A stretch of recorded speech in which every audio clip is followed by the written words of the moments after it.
Hey, everybody. Welcome back to CVO Gun Talk. In the intro edition, our episode 00, as you put it, I told you a little bit about myself. Jesse Lennox told you a little bit about himself. And finally, we have our infamous third wheel, Mike McAmeel, with us. So, these are the guys that'll be helping me throughout the year. Maybe sometimes they'll be here and I won't. We'll see. But I want to basically introduce Mike to the world because Mike's a very valuable part of what I do. You know, he has his own business, but he's associated with my business. We do a lot of things together. Mike has a very interesting background. He's one of these overachievers that has 5 jobs. So, Mike, so tell me this. What job did you do yesterday? I worked up at the sheriff's office yesterday. I'm a reserve deputy. All right. What job did you do the day before that? I worked as a paramedic. All right. Basically, yeah. I mean, I joke with people all the time. It's like, well, Mike will be here pretty soon. He slept 13 minutes and he's coming from one of his 6 jobs. But when I met you, through the store, had a couple mutual people we knew, but you shopped at the store, which I appreciate you supporting us there. But where'd you spend most of your career? I was in the Army for 22 years. Yeah, and again, I appreciate yours and every other guy's service. Let's say in this whole, you're a gun trainer guy now. People are like, oh, you're one of those gun trainer guys. How much of what you're doing now is really based off your military experience? Well, not really. A lot of what I'm doing now is based off the military experience, other than the fact that they both involve weapons and they both involve training. Other than that, not a lot of similarities. Yeah. Yeah, I tell you what, I admire your drive, and it's taught me a lot. I met a lot of people from the military, did different things, different backgrounds, but you and Jesse both are far more driven than me. I've never said I'm the most driven guy in the world, but maybe you two are. You'll have to have a driven competition. But what years were you in the military? Well, that was weird. Quit working. There we go. We're back. All right. Live like Memorex. Yeah, right. So 1982, 2004. Holy cow. All right. So did you get a chance to travel the world for free? Absolutely. That's why you do it, right? So, yeah, the unit I was in, we mostly concentrated on Europe. So I was in Europe quite a bit, Southeast Asia, Middle East. Never made it to Japan. That's all right. You can always go back. I know. Anime, it's a thing. Oh, that's true. It is. All right. So, let's talk about a subject that's interesting. We teach different classes. When I say different classes, we teach similar things. You and I, we teach together. You and Jesse teach together.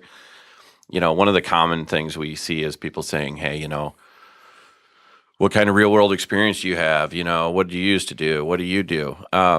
What I find interesting is, like you said, as much as I admire and appreciate your military service, I have been watching you, and I'll say the word grow, but, I went to instructor school with you. I've watched some other things that you did, watched the time and effort that you put in learning how to teach other people. So I used the line to somebody the other day, said something similar online to where, Mike's experience in the Army doesn't make Mike an awesome instructor. Your ability to teach people makes you an awesome instructor, and you did that in the military. What did you teach in the military? Well, part of my job, part of our mission, one of our primary missions was to teach foreign nationals. So we did a lot of teaching in a military context to foreign nationals and our own people. And then I was a military free fall instructor for 3 years at the Special Warfare Center. So that was my job for 3 years. I actually taught every day for 3 years. So that's kind of my instructor experience. I was a civilian United States Parachute Association instructor for about 5 years as well. So I did that on the civilian side. So kind of a varied instructional experience, I guess. Sure. And you and I, Jesse included, we're always talking about, hey, what's some everyday analogies we can use to people? Because, we train people how to defensively use guns, but it's way more easier to connect with people when we talk about, hey, if your car brakes did this, you'd say, man, that's screwed up. Let's fix it. I don't want car brakes that I have to push this much poundage to make it work one time and maybe twice as hard to make it work the next time. So, but that's the thing about you. I've listened to you talk to people about, you've instructed so many people on skydiving, whatever you want to call it, that, like you said, somebody could call you up over the phone and say, hey, I'm having this problem with this chute. And you're like, man, I could walk them through that without even seeing it. And, that's cool to me because I've watched you work with people. I know, obviously you care and you have passion. That's awesome. But that's like I try to tell people. I don't care that Mike McAmeal didn't teach people about guns for 20 years. You taught humans because that's the key is how to interact with humans, how to teach people, how to read their body language and say this person's, a little bit, maybe they're a little bit nervous and they can't tell me. I need to get them to open up and talk to me and say, what's going on because they don't seem to be following directions perfectly. So, there's that little bit of fear factor for some students the first time they're in a group of people. But I think you're good at reading people and, you don't do very good at telling the world about yourself. And I know that you're a modest guy that way, but you're very driven, just like Jesse. People that say, "Well, what's up with this Jesse dude? Where did he come from?" I mean, to me, Jesse's like one of my favorite stories of I'm going to go grab this guy and say, "I want you to teach people about guns." And I loved his first answer, which is, "I don't know anything about guns." And I'm like, "Well, good. You're driven, you're passionate, and you like to ask why a lot. And how does this work and why does that work and where'd that idea come from?" So if you would, why don't you, tell me why it's important to you what you're doing. I think I know your answer, but I want the world to know your answer. Is why are you at this, let's say, later in life? Can we say that? Later Yeah, we in can life? say that. Yeah, because you're not like 23, but 24. 24. 25, whatever. Why are you so passionate about it now? Well, training's always been a huge part of kind of my psyche, right? So it's the way I quote unquote grew up. So from day one, I was in some units that required constant training. We would train. Jesse and I were talking about that today, about his job, right? You train for something all the time and then you go out and do it. So you're always ready to do it. And we would train. And so then I got out of the military and there's other things I want to accomplish and I still have that same mindset. And it's unbelievable to me that other people do not want to do the same thing. It blows my mind how you would want to do something half-assed. So you need to train and you need to keep training until you're good at it. And then you kind of expand it and do something else. Mm-hmm. So training is very important, I believe. And I know you believe that. Like I tell people is you have taught me about just your specific self and the group you came from, whatever you call yourself, your unit. But I think you used the term quiet professionals, didn't you? Yep. So, and it is. I tell everybody, I'm like, I've met a lot of guys in the military and I admire them all, but this guy won't stop training. This guy won't stop learning. This guy won't turn down a job because he only has 5. So, and you're right, Jesse, you train a lot. You're with the fire department now, living off what, 3 hours sleep last night? Oh, yeah. Yeah. We got a short night last night. So, Is that what you call it? Short night? short night. So, with the family at home before that. So we were short before work and then even shorter last night. So it was a good night though. So got to help a lot of people. Always a bonus. Well, I'm excited to have all 3 of you here. We've personally talked about this at some classes, and Mike addressed it with an awesome article. Mike, you wrote it. I don't even remember what you titled it, Mike, because I don't care. I just read everything you write. But you wrote an article, and it even went on what, Personal Defense Network? Yeah, it was on Personal Defense Network. I think it was I'm terrible at that myself. I think it was concealed carry in veterans, is it important, something like that. So. Mm-hmm. So for those people that haven't discovered Personal Defense Network or don't follow you on one of your many social media websites, tell us a little bit, why did you write it? What made you step out and say, hey, I'm basically calling guys out? What made you do that? Well, I mean, you and I have discussed it a lot. And go back to what I just said, I think training is very important and to, a lot of states or a lot of places afford veterans the chance to concealed carry without any previous training because they will use, their time in the military as kind of their bona fides and say, okay, well, you know how to handle a weapon, so here you go, here's your concealed carry license. But that doesn't teach you how to do anything with it in the Walmart, all right? You're not in Fallujah with 5 other dudes backing you up and you're blowing a door and you're clearing a room. It's totally different context. So I would get irritated at people saying, hey, I was in Vietnam 100 years ago and I don't need to go to your class because I already know everything. Because nothing's changed since 1967, right? So I kind of, on the spur of the moment, just wrote an article and kind of just got some thoughts out on that. And basically just said, training's important, and just because you can doesn't mean you should, right? Yeah. Yeah. So I definitely know from watching it and following it, it got a lot of, I wasn't worried. You're not a guy to worry about getting butt hurt, but the outpouring of other veterans who, gave you a pat on the back and say, good job, and not that you're the only person to ever touch on this, but you're the only person I personally know, even in my whole little social network world, that stepped up and said, hey, that's awesome. Appreciate what you did. I understand that, you and your buddies went over there and kicked ass for our country and we love it. But hey, shots fired inside the mall and you're there with your wife and kids by yourself with a handgun. It's a little bit different. And, I don't think so far of anything you've ever told me they teach that in the military. So no, my wife was never there with me. No. So, all right. But like I said, that kind of falls into the fact that people be like, where are you from? What do you do? Why should I listen to you? And it's one of those things that, I'm passionate about teaching, and I want people, if you're going to carry a gun, you better take it serious. I've always told the media very clearly, hey, you know what? I don't believe in there having to be a class. I don't even think you should have to have a permit.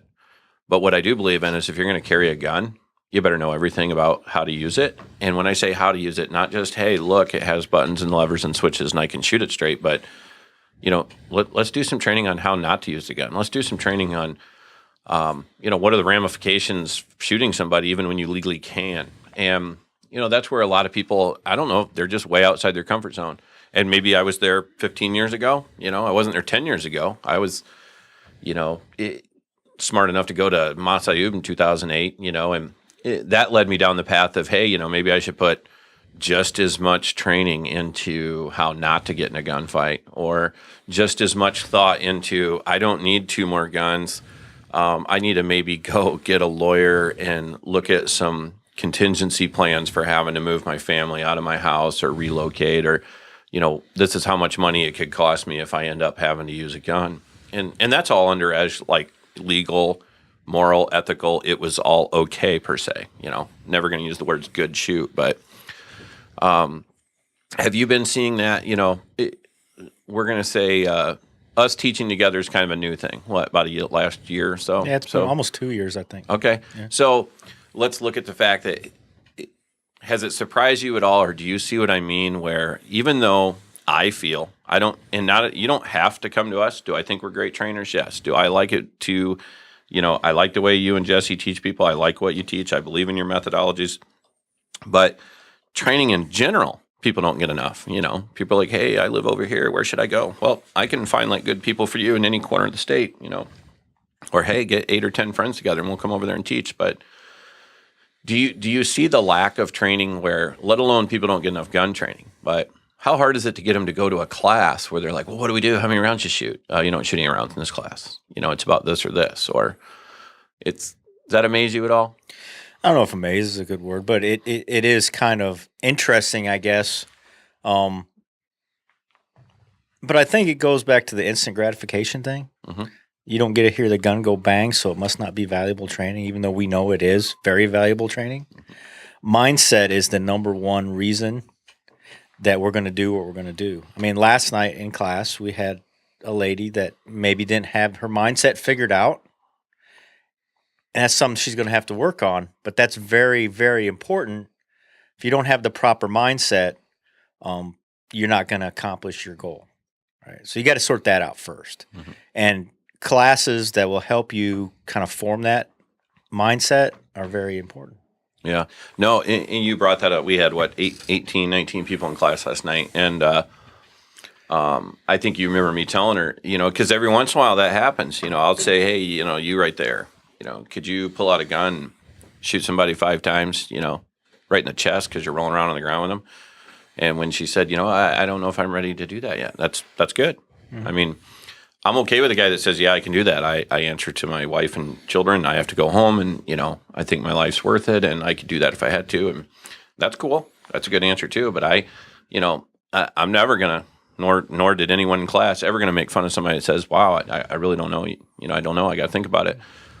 That's a pretty important thing to think about before you go carry a gun. Well, that's what I meant about not having her mindset sorted out. I mean, whichever way you go, hey, I'm not going to, or hey, I am going to, or I'm comfortable, I'm not comfortable. You need to figure that out before you put yourself in the situation where we always talk about not improvising and having, a plan, and well, that's part of it. What am I going to do? Absolutely. And like a lot of people, remember we call it the mama bear effect, but yeah, I mean, oh, hey, hold on. If you're talking about somebody hurting my kids, well, absolutely I can do that, but if it's just me, and like we said, that's a common mindset too. We meet with, some mothers out there they'll do some really awesome tactical ninja stuff to defend their children, but then they say, well, I don't know if I could do that if it's just me, and again, that's part of getting your mind right. Like you said, is, hey, those kids rely on you, you need to make it home to them, or you might be the protector in that situation. So,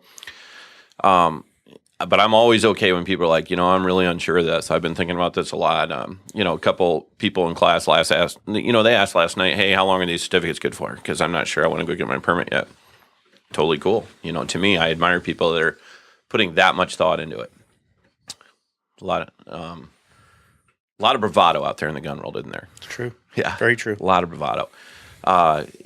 Speaking of last night's class, it was interesting. I'm going to throw you guys into this situation. I think you're familiar with it, but we had the pleasure of having a couple with us, and one of the guys, Drew, we'll call him Drew. Drew's a good guy, and Drew did tell the world that I could talk about him, and we'll probably have Drew on here sometime.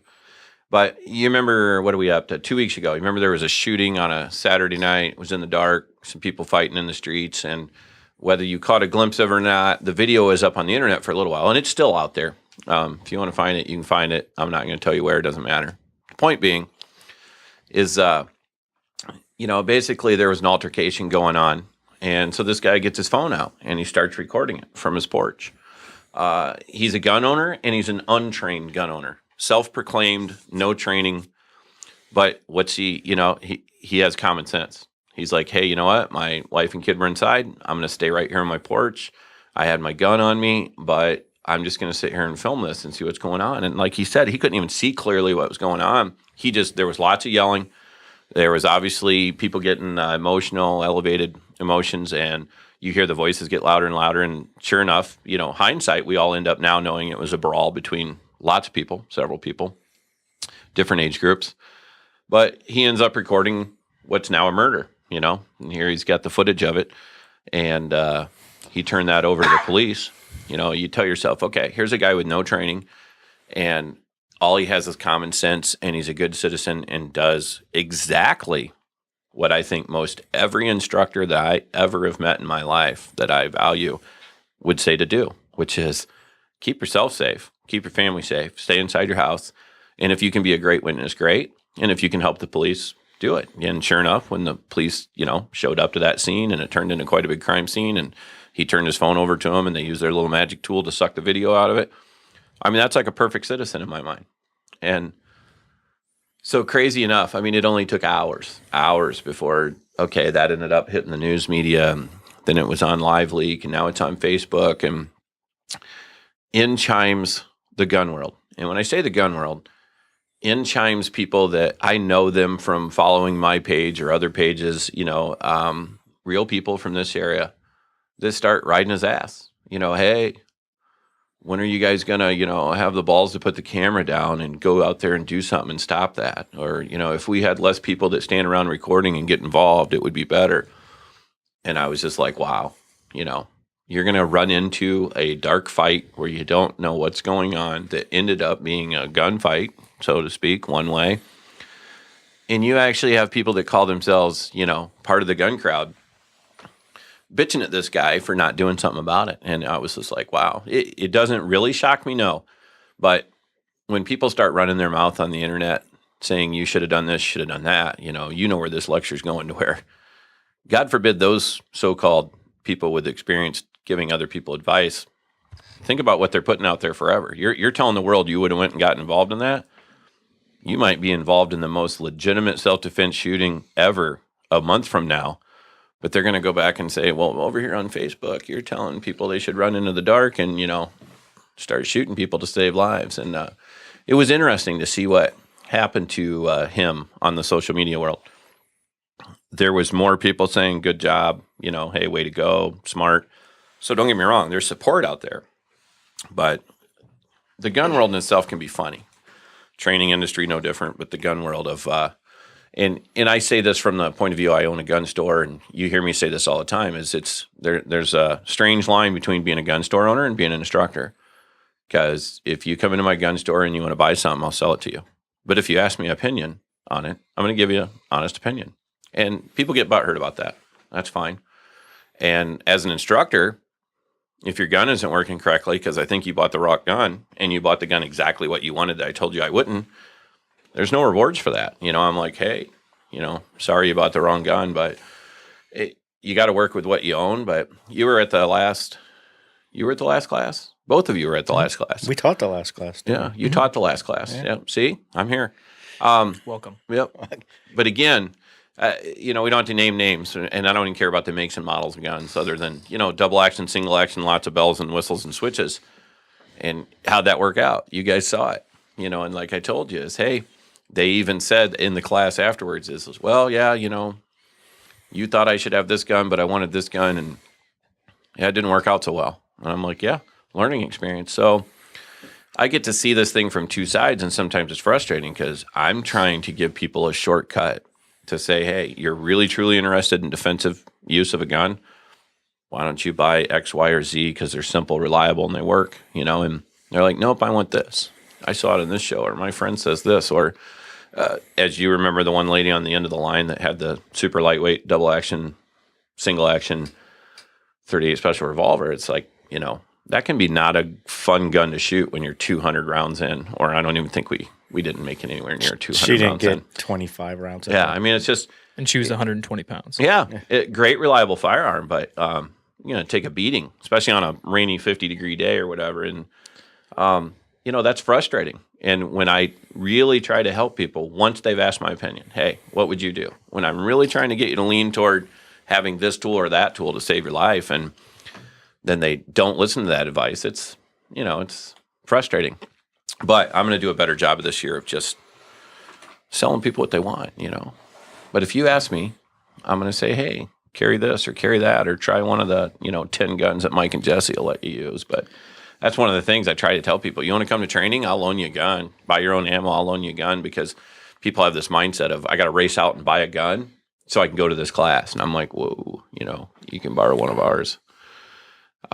Advice is free. Advice is free. Yeah. If you buy the wrong gun and then have to trade it back on the right gun, that's not free. So. No. And it is interesting because,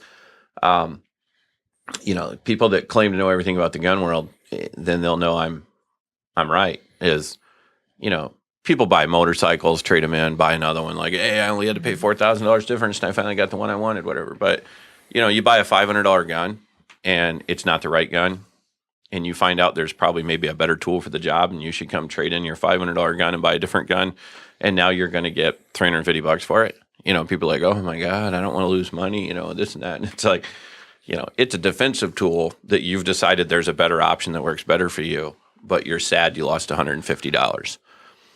Yeah, it's very interesting. And, there'll be people like, oh, are you making fun of customers? There's not a gun store in the country that can't tell you this story.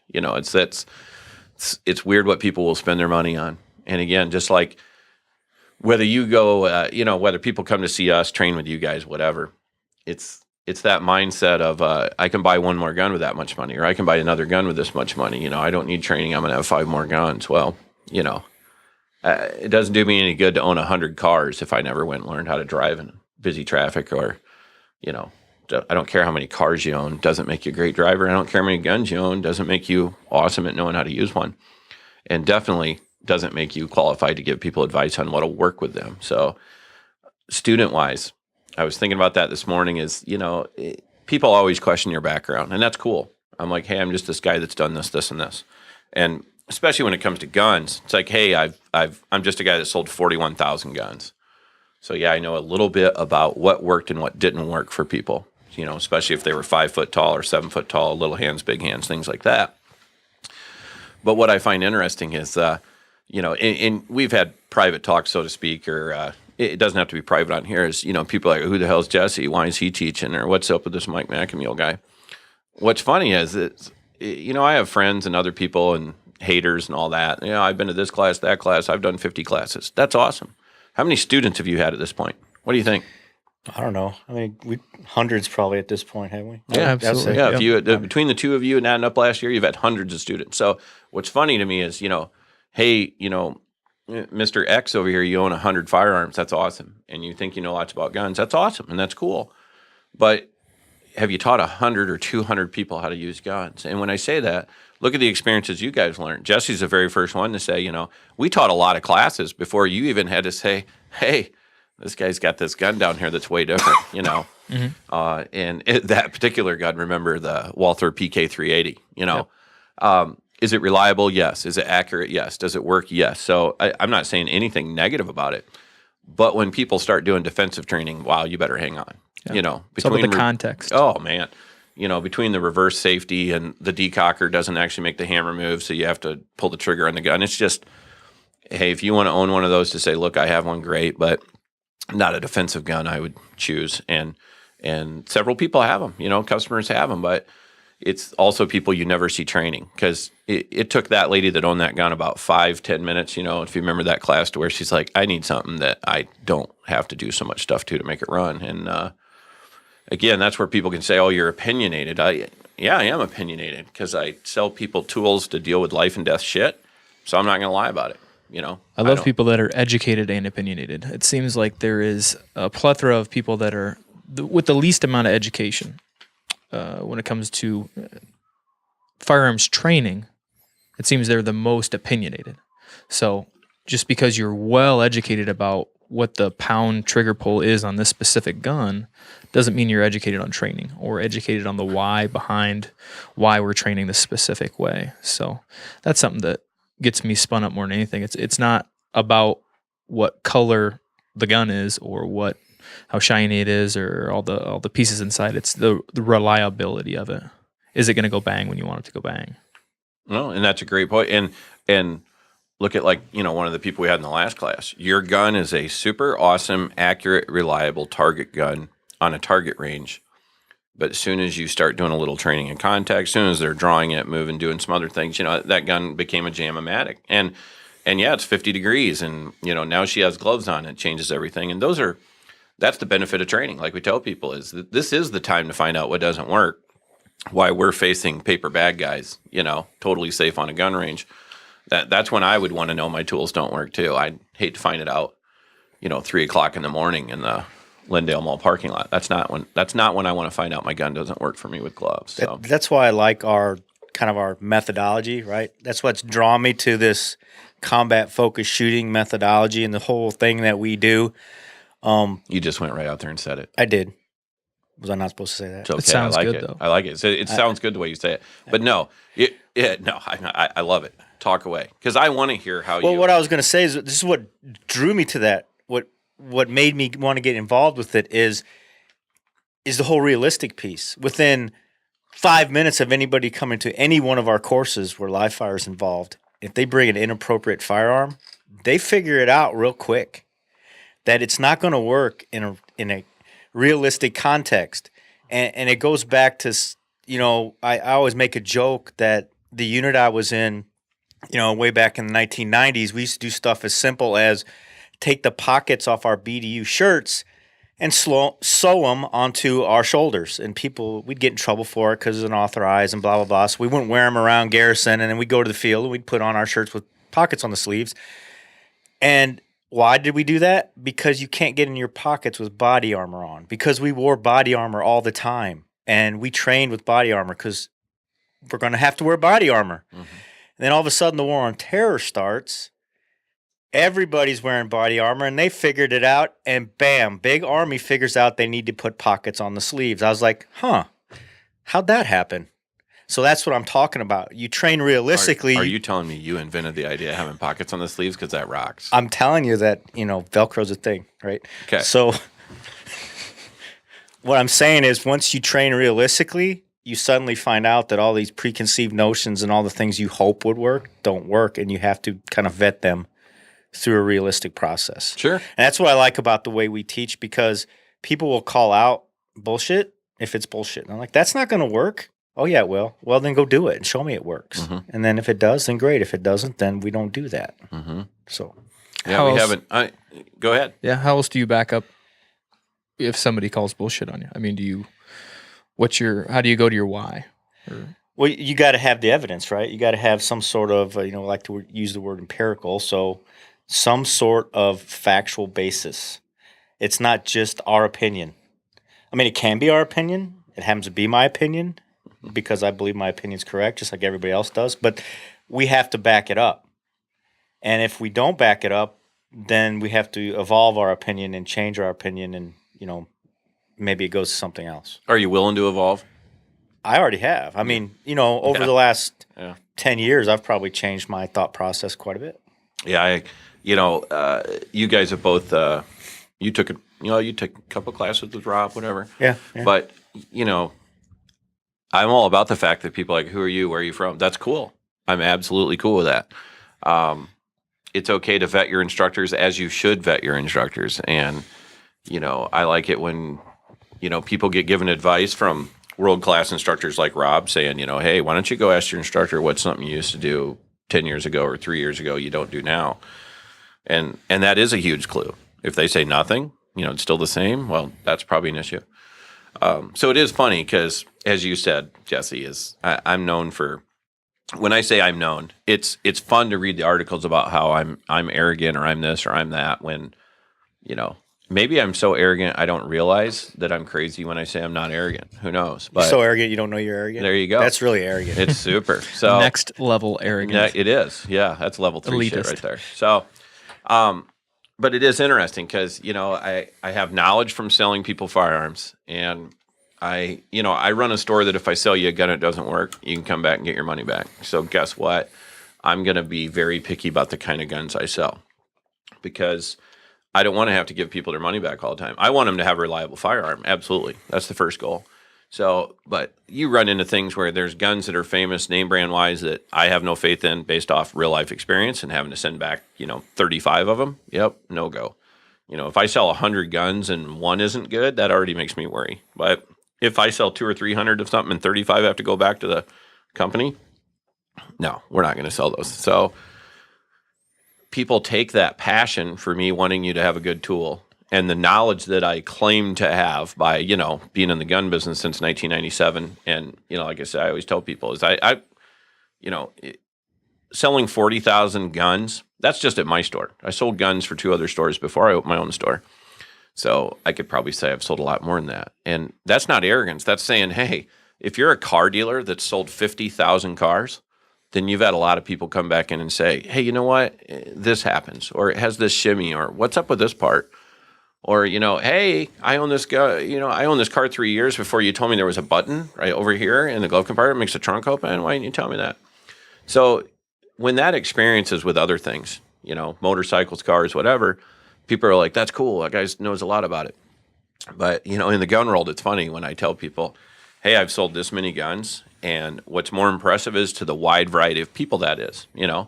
I've sold guns to people that were 86 years old and sell guns to people that are 18 years old. And so male, female, everything in between. We don't judge. So you guys have already got a taste of a wide variety. Our last class, you had 21 years old into the 70s, we'll say, and that was a wide variety.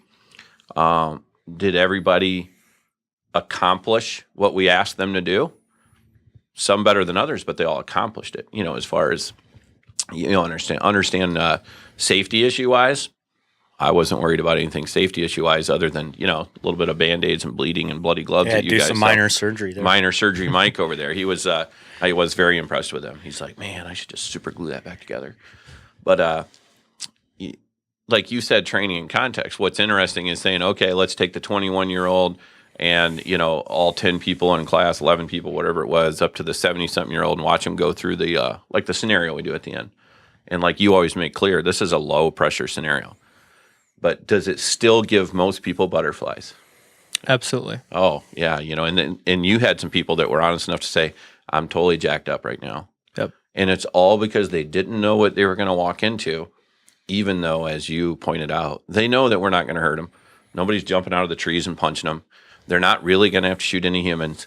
and they're going to end up walking into some paper targets that they have to figure out which one's the bad guy, which one's not, and go along with the other stipulations of your story for the scenario. But it's interesting, if you could put those little body sensors on people and watch their temperature rise and their heartbeat go up, that would be some fun stuff to watch, because some of those guys were completely jacked up, and some of those guys have had several other training classes and all that, and they're the first ones to say, yeah, I want more. Not, hey, I've been to 3 other classes, so I did awesome on this. It's, hey, this would be different every time I did this scenario. So what was your experience with that? The scenarios?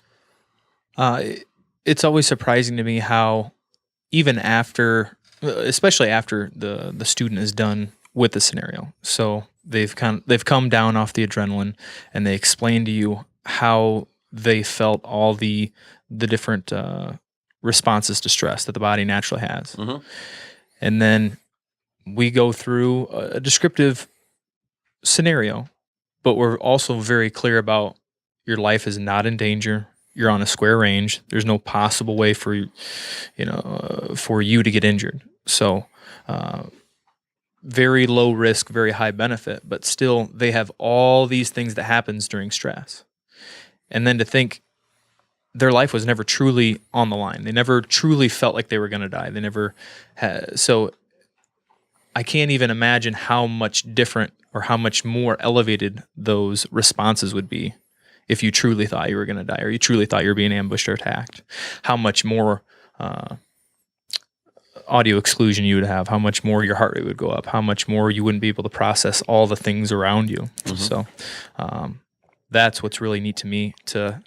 This is basically gear number 1 or 2, and in the real scenario, you're going up to overdrive. Yeah. It's interesting, like you said, is and again, people can find out by coming to class or whatever. It's not a super secret, fancy scenario, but watching people that we've already clearly instructed them, and that some of them say, hey, I've had other instruction. We've clearly instructed them on the fact that, what do we do? Whether I pulled the trigger or not, you're in a situation where you had to, tell a guy to get back, whatever you did or didn't have to. And in our scenarios, most times, of course, people are shooting in that scenario. And then you see the vapor lock. Like, well, what would you do now? And how many people forget to say, well, I think I'd call the police right now or get an ambulance coming. I want to bring that up because why don't you tell, first I'm going to throw you under the bus. So as an instructor, do I do things wrong? Have we all done things wrong? And when I say wrong, it's funny that they're like, oh, Ernie's arrogant, doesn't think he can make any mistakes. It's like, have you guys ever known me to be the guy that tells you I'm not going to make a mistake, No.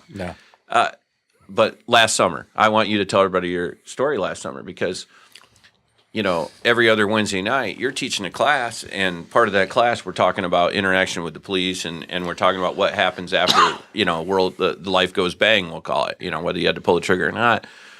You call 911, establish that you're the victim, hey, I'm the person that called. I'd like to sign a what?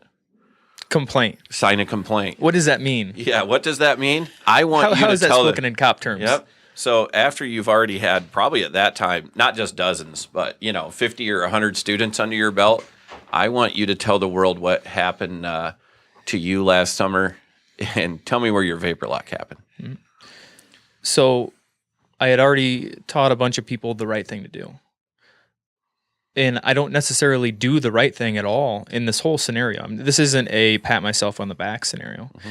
This is me showing you that you can take a bunch of classes, you can teach a bunch of classes, but you can still screw stuff up. So, but I guarantee the more knowledge that I get, you get, I teach you, or you go somewhere else and get, the better decision maker you're going to be. So, even though you've taught people or you've taken all these classes, there's still more to learn and there's still more to practice in context. So September 13th, 2015. So it was the day of the Iowa State game, football game. We were at a good friend of mine got married at the Cedar Rapids Public Library, downtown Cedar Rapids. So I misread the invitation to the wedding. It said, we're getting married in the public library. Sounds good. So we dress appropriately for an inside wedding.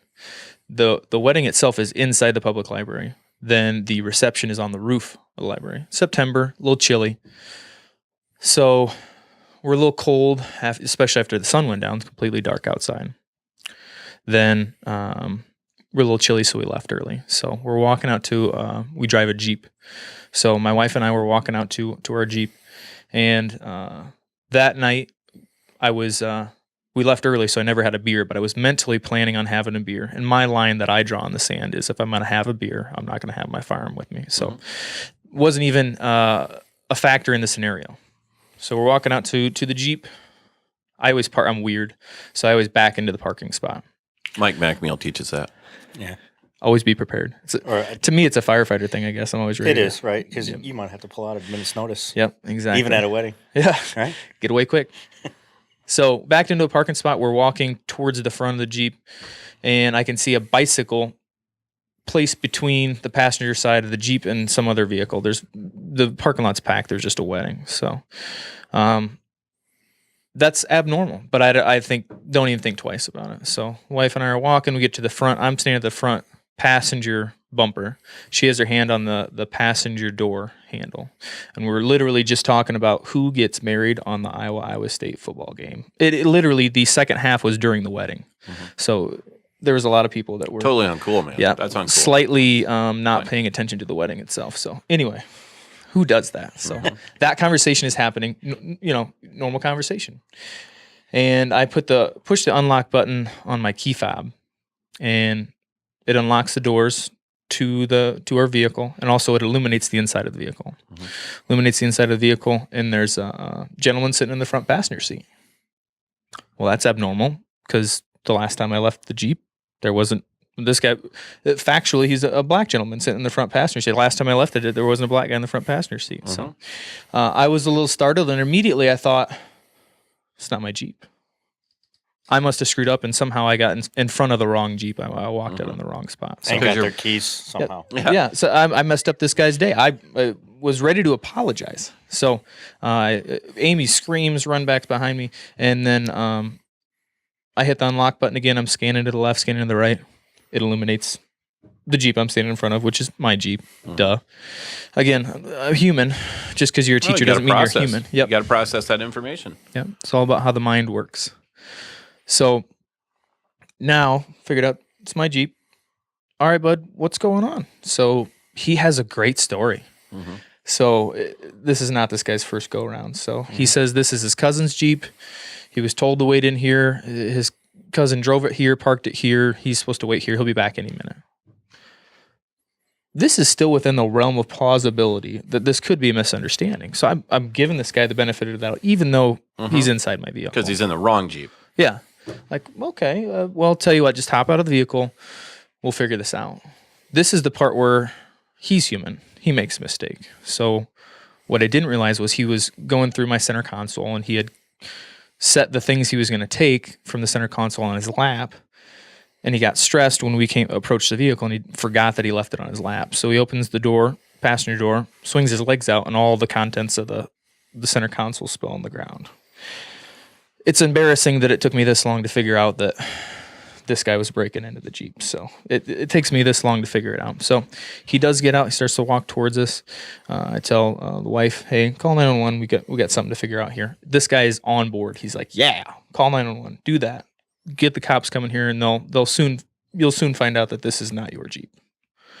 Sounds good, man. If that's how you want to roll with it, great, cool. So how'd that 911 call go for your wife? I was super impressed. I was super impressed to hear the audio. However, what's not on the audio is she had just got a new phone. Mm-hmm. And especially with smartphones nowadays, everyone just calls their contacts. Mm-hmm. So they're frequently contact numbers. And so she didn't know where the keypad was in order to dial the numbers. So, hey, call 911, sounds good. She's on it. She's digging through her purse. As soon as she gets the phone out of her purse, that's when you see this guy looking around for the exits, is what I would call it. So he's looking around to see where he's going to go. So I notice he has a backpack on over both shoulders. Again, that's weird, but later on you figure out that's his to-go bag. Mm-hmm. That's his goodies inside of there. So he's starting to look around, and I get this prideful response of, he's going to bolt. I got to stop him. So I see him start to he looks back at the wife's phone and then looks at an exit, and I can tell that he's going to take off. So as he turns around to run, I grab between the shoulder blades of where the backpack meets, and then my arm extends, so he finds out that I'm hanging on to him by the backpack, and I'm not going to get anywhere. And as soon as he figures that out, he can't get out by going away from me, so he's going to try and come towards me and through me. So then we go towards each other. Now there's a wrestling match between two vehicles, and we're bouncing, ping-ponging back and forth between two vehicles. So luckily, it's amazing to flash back and to see the things that I observed so quick. So the immediate, as soon as he turned and looked at me, or as soon as he turned towards me, I looked at his hands. And then you have a guy that doesn't have any weapons in his hands. That's good, but there's still so many variables that you don't know about. And so we're involved in a wrestling match. Look, the only way, even again, most people that are growing up in Iowa have some sort of wrestling background. But if I had just had a wrestling background, there's no way I could have held this guy down. He was not a big statured gentleman, probably 170, 180 pounds, 5'7", 5'6", but he had just as broad of shoulders as me, if not bigger. So we're wrestling, and finally get him down to the ground. I'm holding him down, just saying, chill out, just calm down. Cops are coming. We're going to get this sorted out. And he is, again, he's good. He's freaking out, and he's telling everyone around him that I'm attacking him. So now I look like the bad guy. So if I wasn't confident that exactly what I was doing was right, I would have let him up and let him go so I wouldn't cause a scene, so he could have got away. So we're wrestling around. He is giving me everything I can handle at this point. So finally we wrestle around long enough. Amy's, I can hear her punching her phone, for lack of a better terms, trying to figure out how to dial 911. She finally gets a hold of somebody. And I can hear where she's at, but I'm so focused in on this guy. Again, I never felt like I was going to die, but I felt every response to stress. I felt all the things that we teach, how the heart rate goes up, how you have a rise in visual acuity, or some people say the tunnel vision, but you're focused only on the thing that you're worried about at that point, not around you or not your surroundings. So we're wrestling around, and finally it gets to the point that Amy's on the phone to 911. I'm not letting him go, and he gets real quiet. And he talks in a voice that only I can hear, and he says, "Come on, man. I'm going to go to jail tonight. Just let me go." And we're having this really close conversation, and finally, again, he figures out this tactic also isn't working. I'm not going to let him go. So he goes back to the yelling, screaming, kicking. And the next tactic after that was it is a very aggressive wrestling match. And if you've ever done jiu-jitsu or anything like that, you'll understand that you're not most likely to be injured by a black belt. You're most likely to be injured by a white belt. So this guy was flailing, bucking wildly, and I was concerned more about getting hurt with this guy than I was with a black belt, because he just was very spastic in his movement. So holding him down, and then he acts unresponsive for a while. So again, I've been, like Mike here, I've been a paramedic for over 10 years, and I know that this is again, one more tactic. So he plays unresponsive for a little bit, and I'm holding him down. I get my legs wrapped around him in kind of a jiu-jitsu hold, and then he realizes I'm still not going to let him go. And then he gets really pissed. He goes from fake unresponsive to, again, yelling at me, trying to claw at me, spit at me, do all these nasty things. So 2.5 minutes. It felt like forever, but 2.5 minutes before the cops got there. So in my mind, it was 20 minutes. That's a long time in real life. In my mind, again, in martial arts, we used to train for 5-minute rounds, 15-minute fights, and I was totally and I was not out of shape for this little episode, but I was definitely winded. He was more winded than I was, though. So cops got there. Amy did a great job of relaying information to PD to get them as much information as possible. And it's funny that we were right by the train tracks. So there was a train going by that I didn't even hear. I didn't feel it. I didn't feel the vibration. I didn't hear the horn. I didn't see it next to. Again, I was just focused on this guy to the point that a loud train horn, I didn't even hear it. It wasn't important to me because it. And what did you do? You heard this on the 911 call later? Yeah. Yeah. Yep. And I heard her say, "Tell them not to come from this direction because there's a train coming." There you go. And so you're starting to put things together. Oh, man. That's a woman processing information. Good. Yeah. Yeah. Oh yeah. She should be a dispatcher. Yeah, to me that's good mental processing when you haven't even planned or thought through, you know. Tonight when I get out of the wedding, my husband's going to get in an MMA match between two cars. Yep. Yeah. So cops get there. He's super winded, and he says that I gave him asthma, and so he needs to go to the hospital. Because you can get the asthma. Yeah, you get spontaneous asthma. So he goes and It's from the whispering. The whispering gives you asthma. Lack of oxygen. So I like to whisper too. So You smell like beef and cheese. So that to me, was a scary ordeal, but I never felt like my life was on the line. Things I learned from it was after talking with the cops, it's funny how, again, I teach this stuff. I should know all these things. However, it was hard for me to remember exactly what had happened. It was hard for me to remember the things that I said to him through the windshield before he got out of the car. But it just happened less than 5 minutes ago, less than 7 minutes ago. It took him 2.5 minutes. So how did I forget something that just happened? So, and also one of the first questions they asked me after they got all the stories was, all right, do you want to press charges? This is a question I've never been asked before in my life. And I guess I need to be more of a worldly person, but we talk about, do you want to sign a complaint? So I have vapor lock. I have, do I want to press charges? I don't know. Do I? What do you think? And you can see the police officer kind of like give me that stare, like, you are kidding me. Yep, yeah, I do. I do want to press charges. And I understand because, in class we'll tell people is, you've gone through the sense, if we have a student that went through exactly what Jesse does, we're going to tell them, establish the fact, hey, I'm the one that called, I'm the victim. Yes, I'd like to sign a complaint. And again, our advice, does that mean press charges? Yeah, same thing. But like we even talk about, words matter. I'm not trying to tell this police officer what to do. I'm going to press charges. You're going to do this. You're going to do that. But yeah, isn't it funny how that little bit of vapor lock? Because I almost wish we could go back in time and say, if that officer would have said, "Jesse, do you want to sign a complaint?" Yeah. You probably would have. Boom. Yeah. Yep. And so, even though I never felt like I was going to die, my brain, even though I should be, some consider an expert on this, but you're human. So again, the more training that you get, the more knowledge that you have. I call it a banking knowledge. So when you go to a class, you bank knowledge. So you put that in a bank for the time that you never, ever plan on having to use it. So the more that you put on this magic ATM card, the more benefit that you're going to get out of it, or the more knowledge that you can cash in when that time happens that you never, ever see coming. So it just makes me more driven as a instructor. It gives me that story of, rather than me telling, oh, I saw this dash cam video or I saw that, and this person reacted incorrectly here. I wonder how that happened. I know how that happened. You're human. So humans make errors. Sure. So how can we be better humans? How can we respond better? So how can we react more efficiently?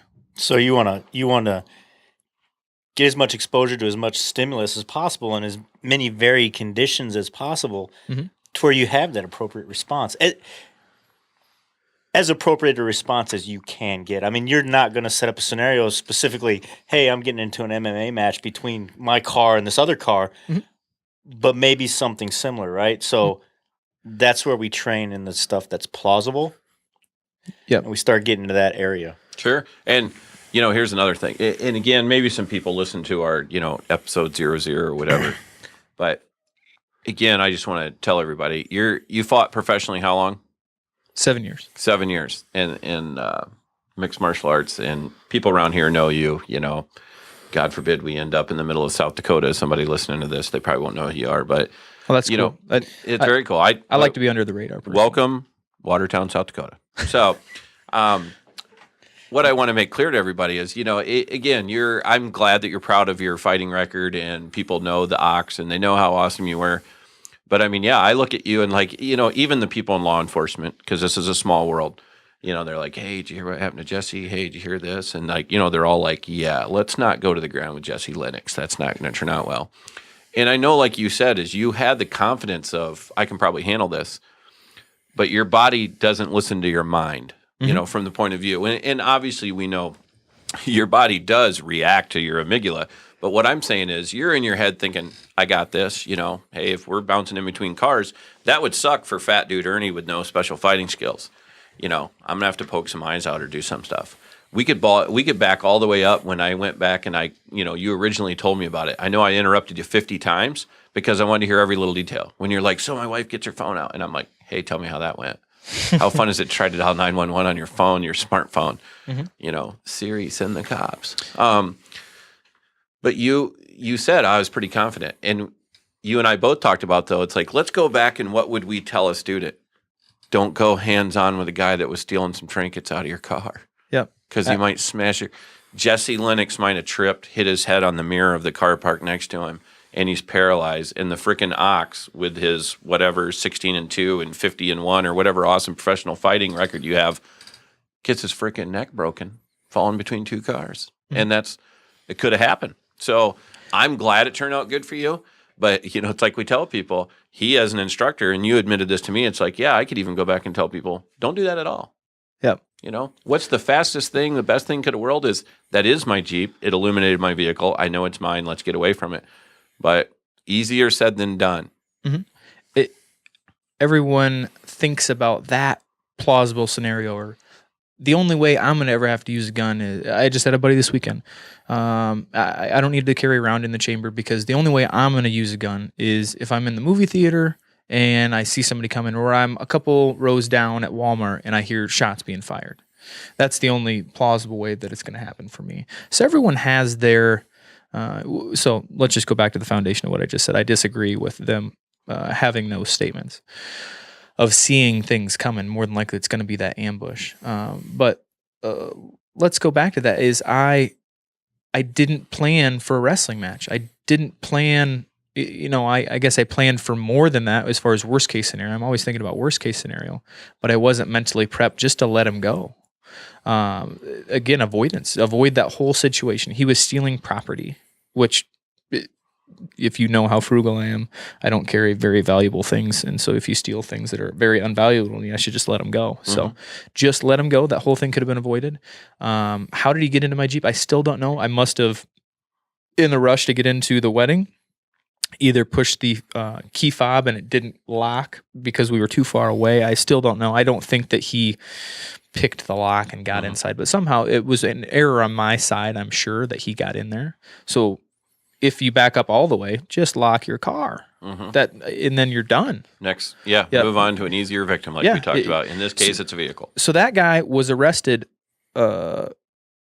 He was arrested 3 weeks before that, breaking into a vehicle. He was arrested a month and 1 day after that, breaking and entering into a vehicle. So this is truly this guy's career path. It is what he does for a living. So I believe he did a 90-day sentence for it. He's out. So maybe you guys can. We should have him on here sometime. We should hear his side of the story and say, I got the asthma from this guy. So that guy beat me up for getting into my cousin's Jeep. No, you and I both know. Like I said, small world. You and I both know that some people in law enforcement have already spoke to him and say, hey, do you know who you started to fight with? And he's like, yeah, my bad. So it's. And he doesn't know you, and you don't know him. But that's also, there's the great unknown. Like you said, you looked at his hands, you thought, hey, at least he doesn't have a weapon or whatever. But that doesn't make it right. No, it doesn't make it right. So he still could have got the lucky punch that killed the famous Jesse Lennox. Lucky punch or the knife in the back of the pocket, or where do we carry our weapons at? I mean, bad people do the same thing. They, waistband or wherever. So let's think about. Everyone sees MMA as this elite athlete organization, and it is an elite sport as far as the guys doing it professionally are amazing, athletes. So you have this male ego or this male machismo, I call it, where you can handle anything that comes at you, right?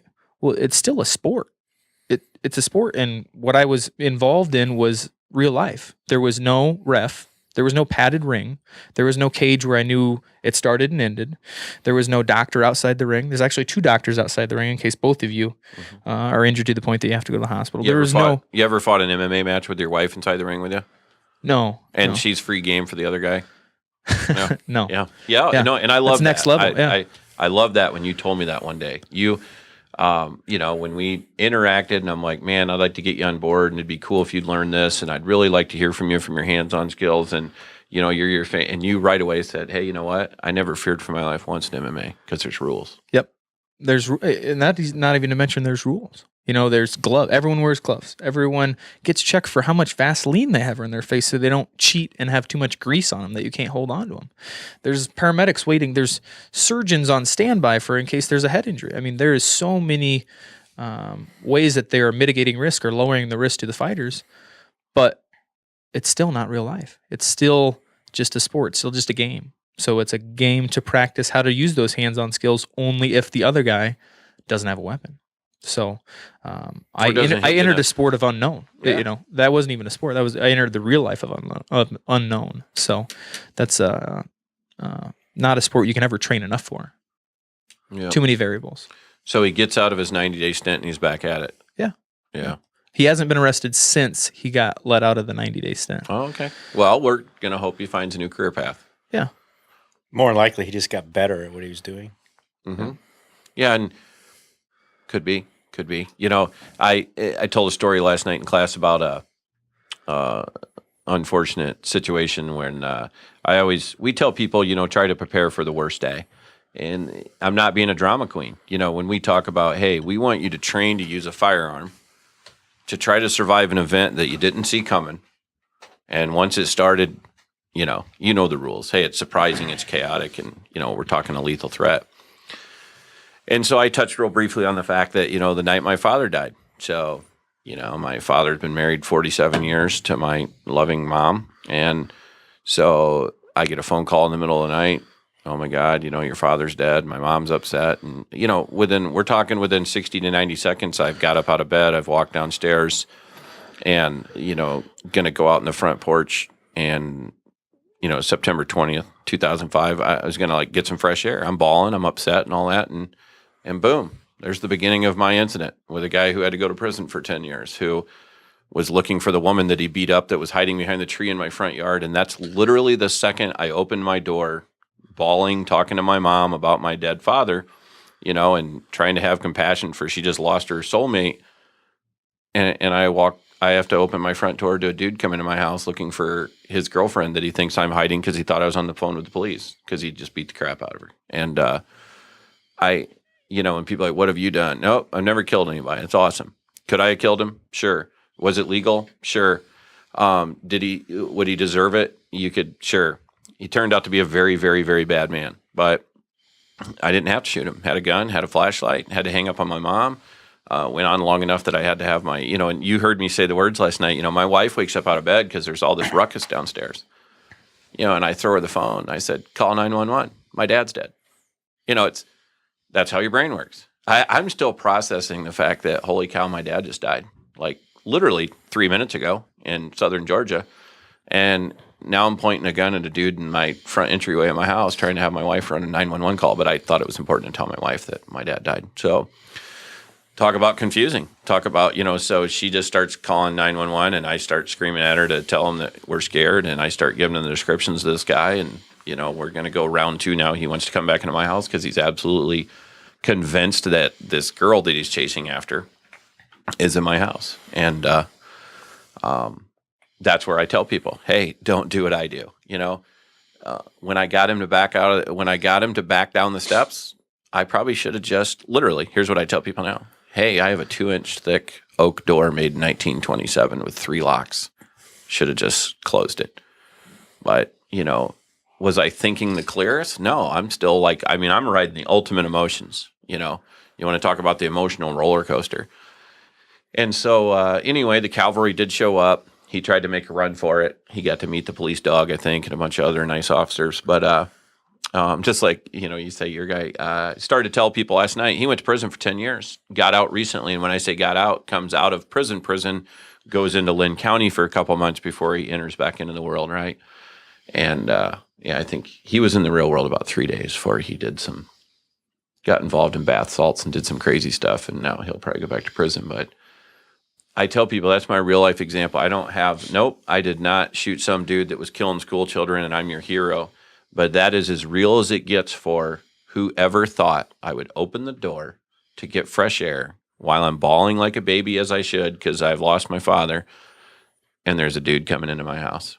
So, Mike always says, let's prepare for the worst case scenario and then everything else is easier. Not easy, easier.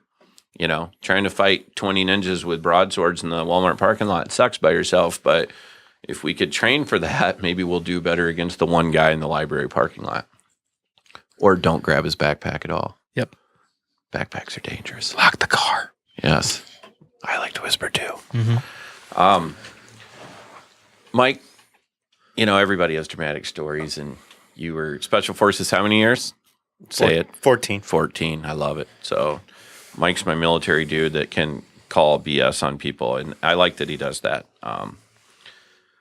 But, I kind of told my story about how it sucks to have somebody try to come in your house with your family home, and Jesse told you a story. So what about the goat? I want to hear about the goat. Do you want me to tell the goat story? I want to hear the goat story This has because nothing to do with self-defense. No, but, did the goat die? It did. Then it probably should have known self-defense. It should have. And I promised myself we're never going to do the show Avoidance. without telling one funny story, whether a goat dies or not. All right. I want to hear this. So right after 9/11, my unit got deployed over to Uzbekistan. We were doing some counterterrorism stuff with their, they call them Spetsnaz, their special forces.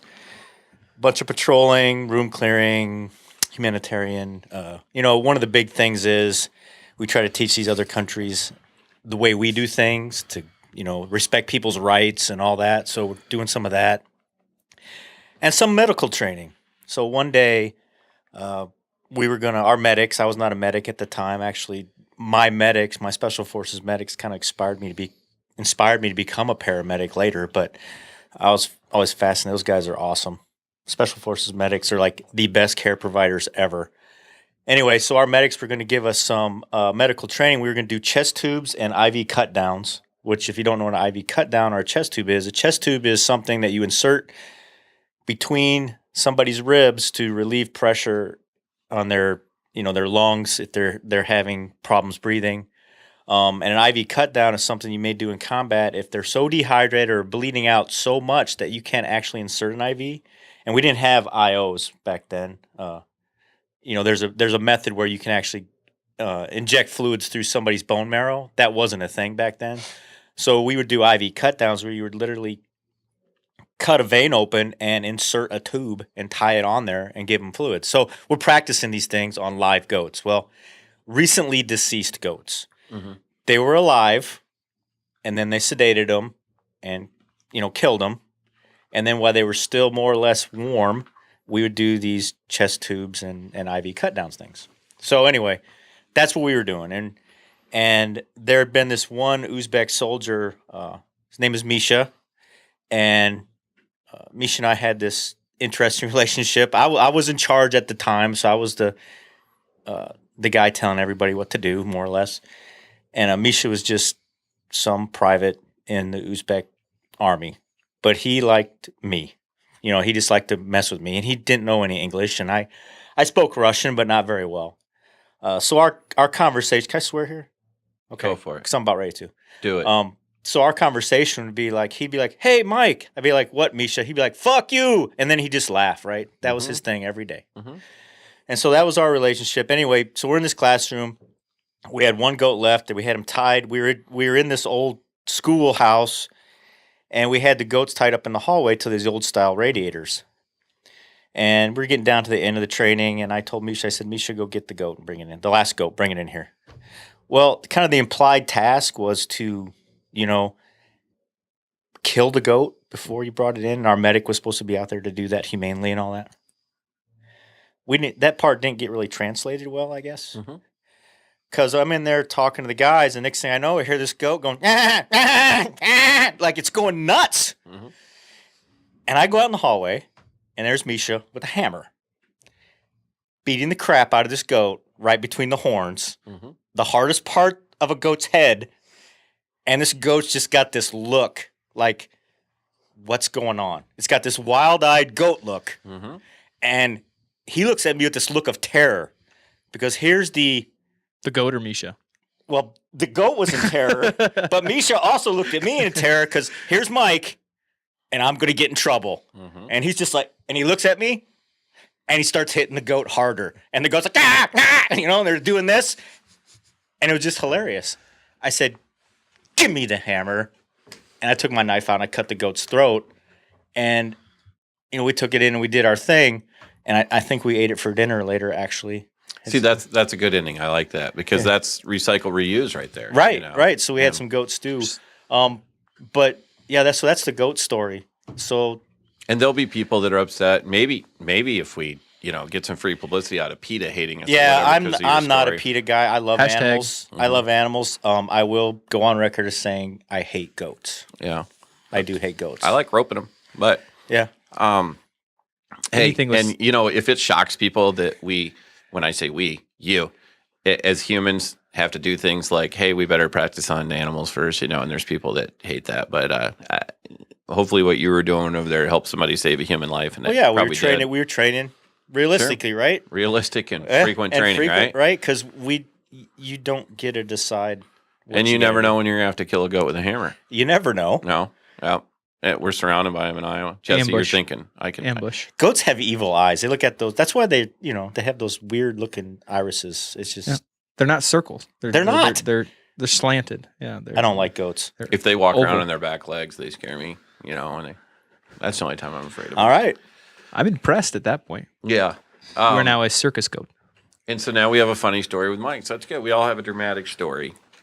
Dramatic in our own worlds. And if the goat was here, he could tell you a very dramatic story. I think it's funny that, we are civilians and we tell our coolest story ever. And Mike has seen and done. And not like, hey, the time my rifle ripped off because I jumped out at 33,000 feet and this and that. He's like, no, it's a goat and a hammer story. Yeah, he's the most modest guy I've truly ever met. He's the scariest dude and also the most...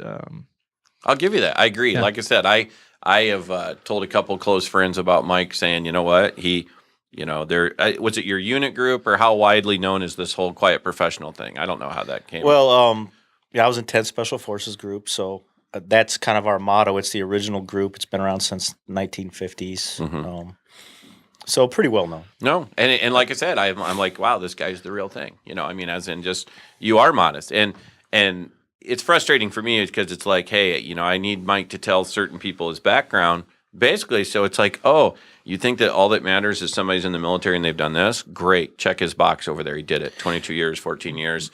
I don't care because it didn't matter to any of the students last week. I don't even know. We didn't even bring it up till the end. That's what I was going to say, right? So the reason, I guess one of the reasons I'm hesitant, first off, the culture I was kind of grew up in was you don't toot your own horn. Actions speak louder than words. A lot of the missions we did, the entire mission was a success if nobody even knew that we were involved. If we could make that dam look like it went down because a circuit broke, cool. Right? Nobody knew that we were involved. No. So, and then the other piece of it is, and I say this all the time, people take it wrong, nobody cares, right? Nobody literally cares because when they're in the parking lot in the library, did it matter to that guy what you had done in the past? No. No, it mattered what you were doing then. Yeah. So you have to do it now. Kind of like, what have you done for me lately? Yeah, experience is experience, and everybody builds on their experience. But so I was in the Army for a long time. Who cares? Yeah, right? Who cares? No, that's a good way to put it. Your goat story made me think about it because I definitely want to make clear to people when we talk about training too is this is not us telling you need to go out and fire 15,000 rounds a year in your gun and that's all there is. Medical training. Look what you were doing. Killing goats with the hammers, whatever. But the point is. We always go on record telling people. We tried to kill him without the hammer. I understand. Yeah. Yep. Damn Misha. Guy. Maybe he's listening. He's probably a general right now. He's in Watertown, South Dakota, tuning in. Yeah. So, but medical skills very important. You know, and here's things I don't do very well. Yes, you should come train with us. April 13th, we have a medical class. Yes, I very know cool. you're excited because it's a fellow I'm very Army excited, medic. and I think Jesse probably agrees with me that I always, like as you say, pimp the medical stuff. I think it's the most important thing you can learn Sure, because you're going to use it way more than you're going to use a firearm. sure. I mean, at our last class, I had to bandage a lady's finger up. Yeah, I Right. mean that's that. We could have should have made maybe a dramatic film of that or something, Right, but right. added some Slow-mo. cool music, Slow-mo. some 18 music. But no, you're exactly right. Like I tell everybody is, I come to medical class and learn how to help yourself or your loved ones if you get a gunshot, get knifed, get this and that. And they're like, well, I don't really run into situations where that would happen. Okay, do you run a chainsaw? Do you have a lawnmower? You ever almost slipped in the grass, mowing that little 5% incline and could you cut your foot off like the people did? I have a cabin out in the country and a lady there ran over her own foot with a lawnmower. It's like, hey, guess what? That person can benefit from a tourniquet. So like you said, it's very realistic. You could use those. How many people have, of course, you guys doing what you do for a living. You see accidents all the time, but how many times you go in an accident that a civilian was the first one there that called it in? And it's like, could they make a difference in that person's life? Yeah, they could. But simple things like learning how to use a tourniquet and pressure bandages and stuff, I really tell people. Nathan, the guy's coming. Nathan Warner was in the Army, and you're gonna love him to death. And he mimics the same thing you said. Is he was not a special forces medic. He was a medic that got to go with the special forces. Two different things. But yeah, he's in awe of him. He loved that. He's like, and the same thing you said. I do know from I met Nathan. I'll say, unfortunately, through the situation that, Nathan is the medic that helped patch up some friends of my friends, so to speak. I had some friends that served over and unfortunately had some, war-like instances in Afghanistan and people got injured badly and he helped them. And that's how I came to know him is, when we did it. Well, as a matter of fact, you came to, we used to do the fundraiser Shoot for Heroes and that all started because of the people that he helped over there. But I'm excited to have you guys interact because, you're Army dudes and we'll learn it. When I say the Army way, he's a down and dirty dude when it just comes to here's how easy it is to save a life if you can figure out this is what's wrong with him. It's got a gunshot wound, got a massive trauma wound. And I'm super excited about that training. And I'm super excited for you to carry that torch forward. Nathan Warner has said, hey, I'm going to work with Mike and then I want Mike to do this. And I'm excited about it. And Jesse will be awesome at it. And that's like one of those things that, Mike was special forces and he's done this. That's awesome. And I mean this lovingly, who cares? What can you teach somebody next week? And can you teach somebody to save their lives? And how much experience do you have medically? Truly, this is, they say don't ever ask questions you don't know the answer to, right? Have you helped more people medically in the military or being a paramedic? Oh, I've probably helped definitely more people on the medical side of things in the last 10 years than because I was not a medic in the military. Mm-hmm. We cross-train because we have to be able to back each other up. And kind of the philosophy of a team situation is you always have redundant systems, right? So what if the medic goes down? We need to know how to do. So, I got to a certain level, but I was not a medic. But I really, really liked it. So that's why I do it now. Mm-hmm. Yeah, one thing that I find in the field, Mike, you can add to this if you want to, is it makes a significant difference when you go to a scene and somebody with medical training is on scene and they've already started something, just something. That saves time. Absolutely. And if you can save time in an emergency, that can really add up. That can start to compound early on. Mm-hmm. So, and it doesn't matter. You don't have to be a doctor. You don't have to be a nurse. There's plenty of times that you've gone on the scene and you see, hey, I'm a doctor. Cool. We have that same reaction. It's not because I'm a dick, but cool, you're a doctor. Great. But what did you do for me? Like, what did you do for this person that's hurt right here? Well, and there's plenty of good EMTs out there that, well, I did this, this, and this, and that's awesome. And get out there, do things, help people. You don't have to get, like we talked about, ninja training to, you don't have to get behind, SWAT tactical certifications to help do this stuff. Just have some basic first aid stuff going before we get there. If you can stop bleeding before we get there, and it takes us 3 minutes to get there, that's pints of blood that person's going to keep rather than going to have to hopefully get in the ER. So in case you didn't know, bleeding is bad. Mm-hmm. Red stuff. Put white stuff on red stuff, try to make Right, it stop, and the right? blood should Yep. go round and round. Those are the things. These are basic principles that you must know. Yeah. Well, Must. Paramount. yeah. So, but I mean, kind of to jump on Jesse's bandwagon there. I mean, even we talk about being a good witness. So that also goes into the medical area or the medical training. If you do nothing but get a history, that helps. If we can show up, or the medical providers or the first responders can show up, and you can say, hey, this guy's having chest pain and it radiates to his left arm and he's nauseous and he's got a heart condition, boom. That drives our treatment scenario Yeah, right there. You saved me 2-3 minutes right there. So even being a good witness to what happened, hey, he was just standing there and he fell over, right? So, I mean, it all kind of correlates. Sure. Well, it all does, and that's the thing is we happen to teach people how to use guns on a gun range, but all of this works together, processing of information. So I hope that more people will join us this year. You have a busy year anyway. All you guys have a busy year. We're going to have a busy year. And definitely, I got to remind everybody because, what is it, Jesse, you say that I'm unorganized? Is that what you say about me? But Scatterbrained. Scatterbrained. Squirrel brain. And Squirrel. unorganized. I said, but we Ernie, come definitely- back here. We haven't finished our conversation. There you go. We definitely got to remind everybody to, if you're on Facebook like a teenage girl like I am, great. Visit the page. We do a very good job of promoting all the classes on there, keeping you up to date to it. The website, cedarvalleyoutfitters.org, it has classes listed too because we're about to unleash a bunch of stuff. April, May, and June is going to be very busy. But the medical class I'm excited about because you and I both know, like we tell people, I've told several classes, hey, we're in a concealed carry class for 5 hours. And if I had a magical power, how could I keep you safe? Is if I could somehow convince you to never text and drive. Probably have more chance of helping somebody than how to use a gun. But if we can do all above, that's great. What I foresee happening with you guys in the future, I mean, I'm excited about it because what was it somebody said lately? Bunch of nobodies teaching for me, Somebody said that. Somebody said that, but it's fun to see the fact that I know you guys have changed people already.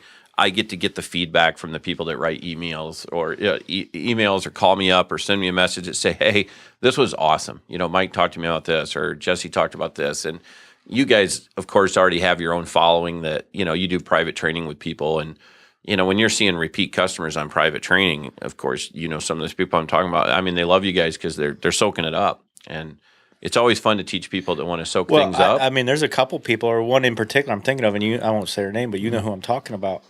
She came to one of our first classes about 2 years ago, and knew nothing. Yeah. Had never touched a handgun before. She has followed through with every step, and now she's at some what I would call higher level stuff. That makes me very pleased as an instructor. That I have obviously had a small part. A lot of it was her mindset. She wants to learn this stuff. Oh, yeah. And she follows up, and she takes it very serious. In the last class we were at together, she got very, very emotional, and she actually said, "This is real to me." But to assist her in that along that path, and to see the progress she's made, that's why I like to teach. I like to see that happen to people. Yeah. Nope. And Confidence. Yeah. Like you said, we don't have to name her names, but you're right. Several times we've dealt with her in some different scenario training where she gets very emotional, and that is that whole theater of the mind. She takes it very serious. She pictures her son with somebody pointing a gun at him in her own living room. And yeah, you're going to be emotional. That's real life. You're going to be really emotional in that moment. But the training we have come this summer, like I said, we'll keep everybody up to date on it. But I definitely want to remind people that, I don't care what my background is. I'll defend you two guys. I pimp you, like you said, Mike. You don't like to toot your own horn, and that's fine. But it's already catching on like wildfire. It is funny where you have a good following. It's not sitting here tooting our horn to say, hey, we changed people's lives, because they come and tell us that. And we're about to release a flurry of testimonials that people can read for themselves. So it's something I've done very little of actually promoting myself, regardless of my, what do we call it, second level arrogance of being so arrogant I didn't realize I'm arrogant. So, I have lots of emails. Like I wrote a article, it came out January 5th, 2015, that whole I carry a gun every day thing. I saved like 900 emails from that. I'd like to make a short story or a book out of it sometime because I read really awesome stories. And if you want to go back to what was going on January 5th, 2015, specifically I have an email from a doctor in Brussels. And he said, hey, can't carry a gun here, but I can carry a knife. And my two daughters work with me, and we run a clinic, a medical clinic. And so we do lots of hands-on skills, and we carry knives because we can't carry guns. And he's like, hey, we're brothers from a different mother kind of thing. Worlds apart, but I read your article. It's totally me. And I like to go back and tell people, and I will publish that someday, and they'll all say, hey, that guy's really not full of shit. He wrote that article, and 2 days later was the original Brussels attack. People say Brussels, it happened, not too long ago, but it also happened before then. And I look at it and say, if that guy would have wrote the Ernie article, if he would have been the Ernie of that area, like that's something. I'm like Prince. I just need one name, Ernie. So you need a symbol. Yeah, people would have told him crazy. But, here now, how many people have died there since then? And it's just, like you said, it's very powerful to have people get a hold of you and say, hey, you know what? I read this and it made me think about that. And so I kind of like when people dislike me and make it clear, it's like, I don't want to say it's fun, but bring it on. I don't care. And the reason I don't care is I can go back and say, hey, look at the real life people that I know I've helped. Look at the students that write me about you guys and say, this helped, and this helped. We've had students that went through our classes. When I say our, some that you've taught and some that you've participated in and some that we've hosted. We've had students that already went through incidents where they're like, hey, this situation was going on, and this is what I did, and this is how I stayed out of it, and this is how I helped the police. And the police even said, wow, you did everything right. That was awesome. And he literally accredited his training with us. And that's cool because, people are like, oh, you ever taught a student that shot anybody? No. Does that mean it doesn't work? No. I mean, like you said, I like your story. If we can make it look like the dam, broke for some other reason, it wasn't really 20 dudes sneaking around in the bushes.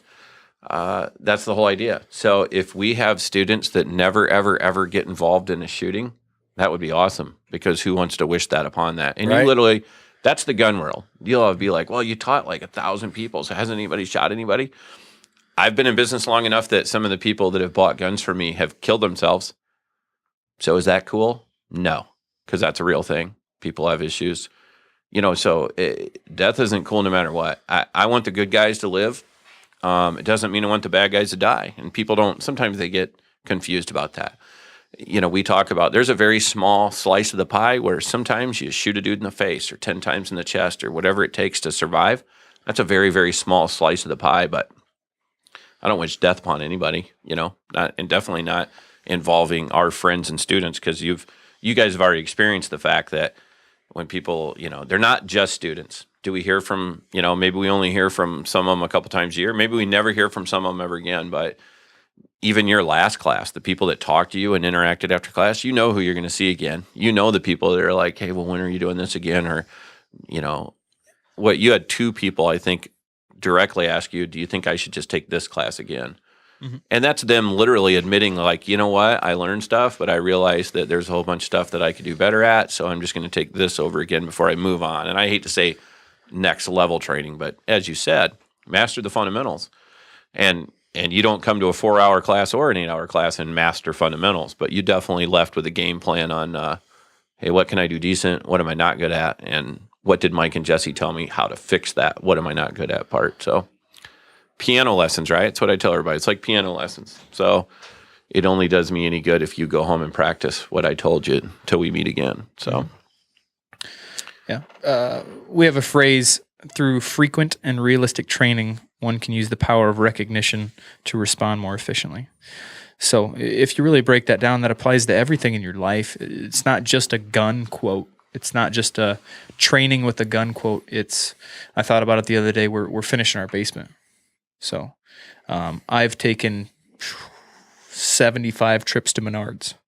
But I guarantee if there was a guy that does that for a living through frequent and realistic training, he would have responded more efficiently. He would have saw the problems before they were problems. He would have looked ahead. And so the more that you train in context, the more that you get on the range and put yourself in that theater of the mind, or you really immerse yourself in, I'm out here to save my life. I'm out here to learn how to use a gun to save my life in context. The more efficient or the more proficient or the better you're going to be at it, the more easily you're going to see those problems coming before they're problems. So it's a lot easier to get out of a problem when you see it coming a long ways away. So when you take those next level classes, you take the land the plane classes, you take the how to not use a gun classes. So those are all that stuff. It applies to life. So if something as simple as fixing your car, or something as simple as fixing your basement, or something as complex as learning how to run a gun. Well, you guys have concept doing what you do for a living. You know, I can diagnose gun problems, and it, like you said, it applies to everything. If you fix computers, you know what to look for. You fix air conditioners, you know what to check first.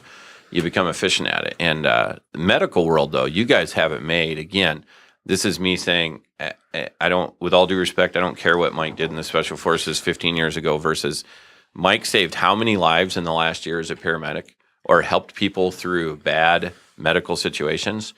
And just like you said, you walk in the door and they look like this, they feel like this, or this is what's going on. You guys can almost instantly know what's going on. You know, like you said, if you have feedback from somebody, great. You have history from somebody, great. But that's the power you guys get all the time is you don't, I've never met an EMT that just said, well, you know, we went to this boring call with this guy bleeding all over his living room. I don't think you can turn off the part where you walk in and there's still, holy cow, somebody bleeding. And like you said, it's less emotional because you don't know them personally. But that's the important part when you're talking about medical classes.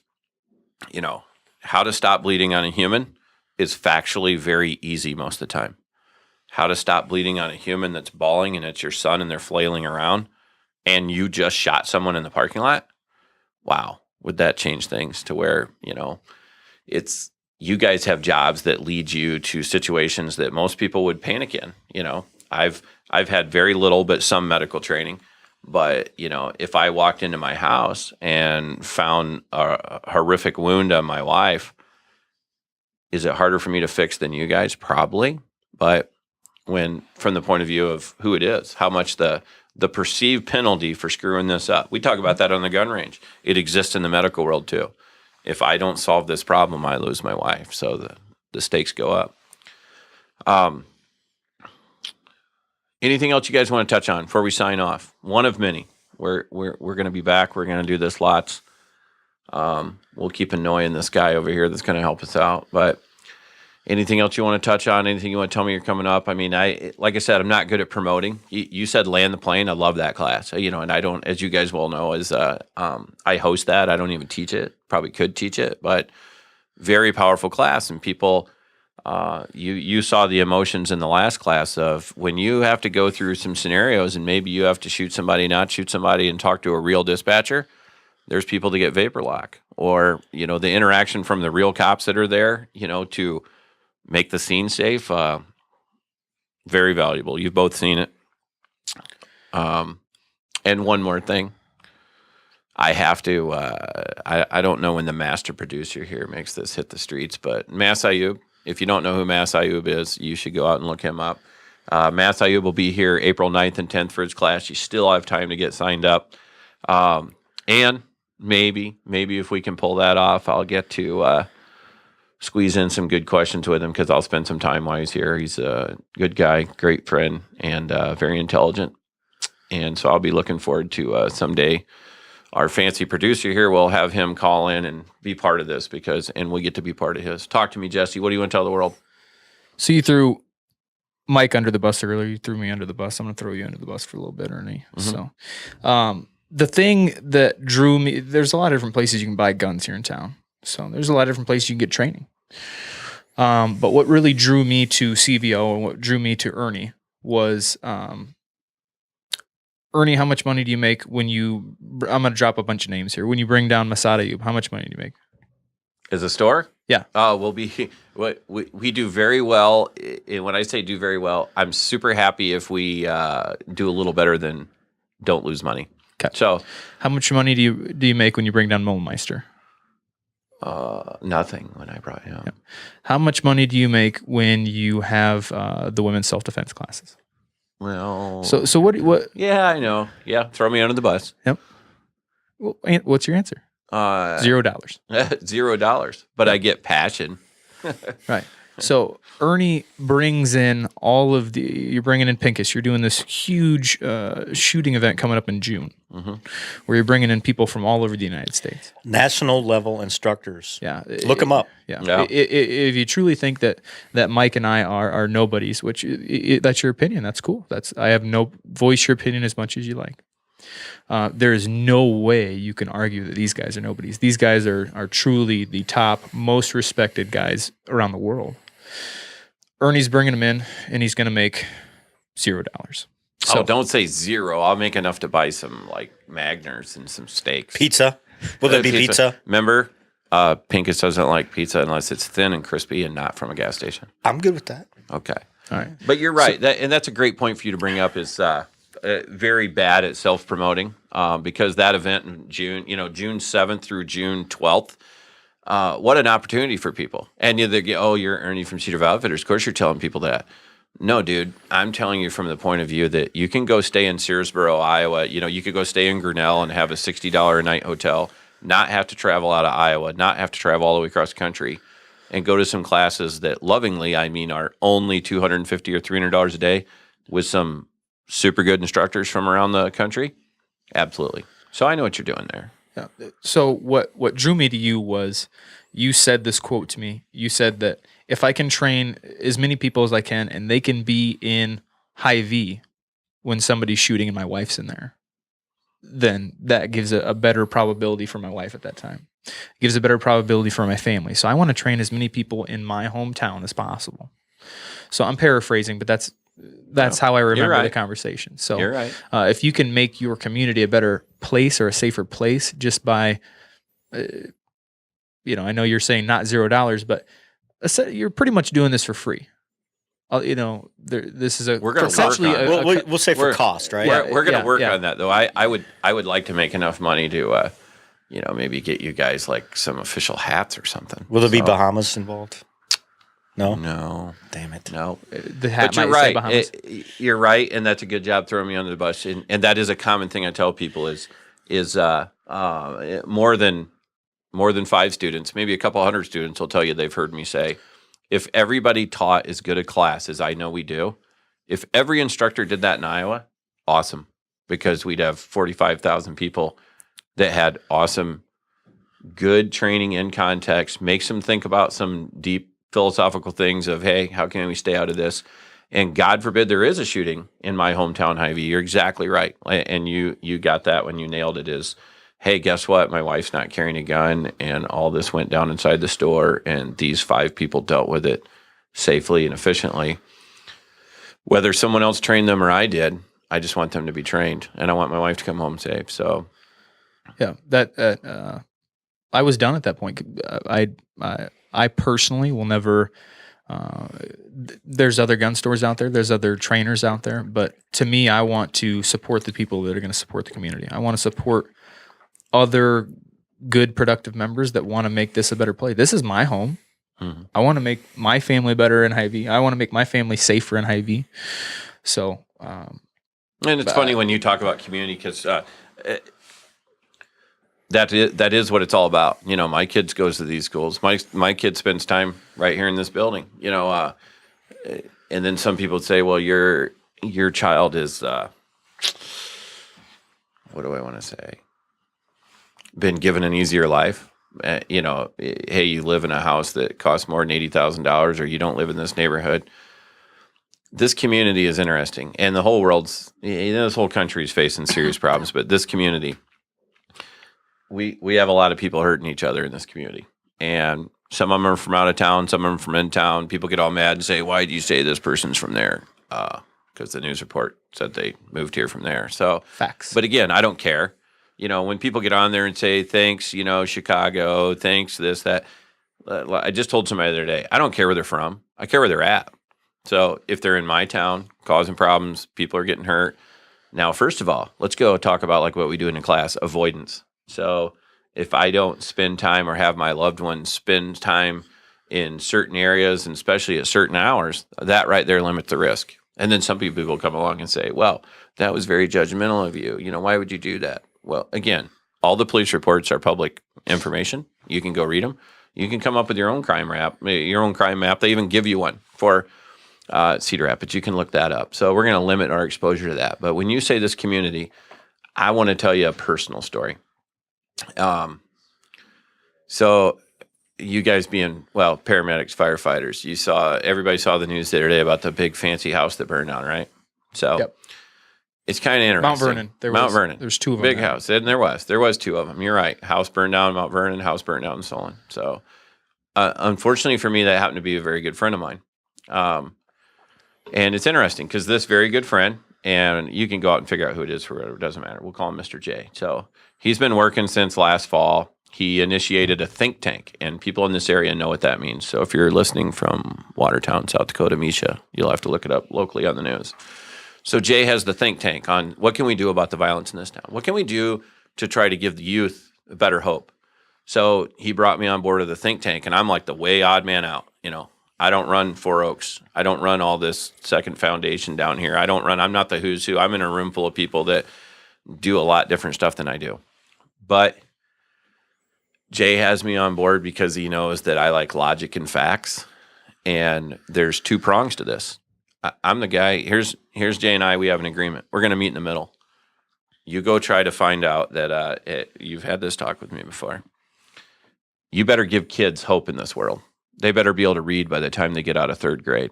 They better have a way to make a legal living before there is no hope. And then all the ways they make a living end up leading to some bad lifestyle choices.